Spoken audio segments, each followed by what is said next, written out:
the reason is hosting is not easy. Yeah. So work with a partner that specializes in it, right? Like if you build a page builder, what makes you think you can run a hosting platform, right? And I love Elementor. We do joint events with them. Miriam over there is great. CEO, like they're all really good people.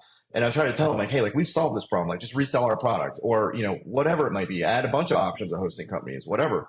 But I think you're starting to see some of the other angle, right? Like software developers that have plugins at scale trying to get into the hosting space to increase their ARPU. But the reality is it's a very hard industry, it's very difficult. So, I think we'll see some more of that. And, I think ultimately we're already kind of seeing the evolution of content delivery where, you can't really find a hosting product today that doesn't mention CDN anymore, right? So there is the days of pointing to a single server are kind of gone, and we're to blame for that as human beings. If Netflix takes one too many seconds to load than you're used to, you're going to Hulu. Netflix is down, even though it Yeah. just needed like one more second.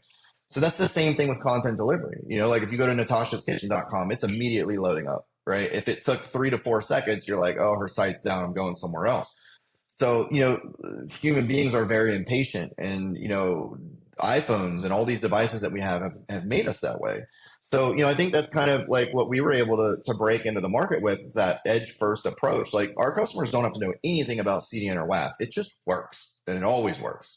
And it's always on. And we've spent years perfecting our integration with Cloudflare to do that. And it's not so much Right. Cloudflare, but it's the edge. Like we have Fastly and Edgio as well delivering, we can deliver them in a multi CDN approach. Like we're not vendor locked to anything Cloudflare does. We don't use workers for anything. It's pure CDN. So which came from years of running a CDN. So I think we'll continue to see that content evolution, and like we're focused on now figuring out how to help get WooCommerce on the map against Shopify. Like how do we help solve some of these scaling issues? Having a guy like Dave Costin on board allows us to do some really creative stuff that may not be traditionally seen in the WordPress developer's eye that's been contributing to core for 10 years. You've got a guy that's built cloud, helped build a lot of Cloudflare and cPanel and all these systems at scale. Throw him into the core code base and let's see what we can do. Right. So we're Wow. working on some really cool stuff there. And I've been asked in some of my tweets, do we plan on giving back any of the technology? Absolutely. We're going to be open sourcing as much as possible. We're part of Five for the Future at Rocket, which, we have 5% of our employees contributing to WordPress core.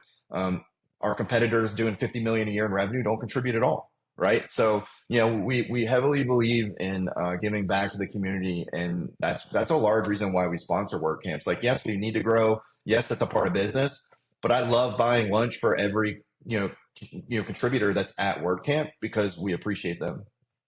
Huh.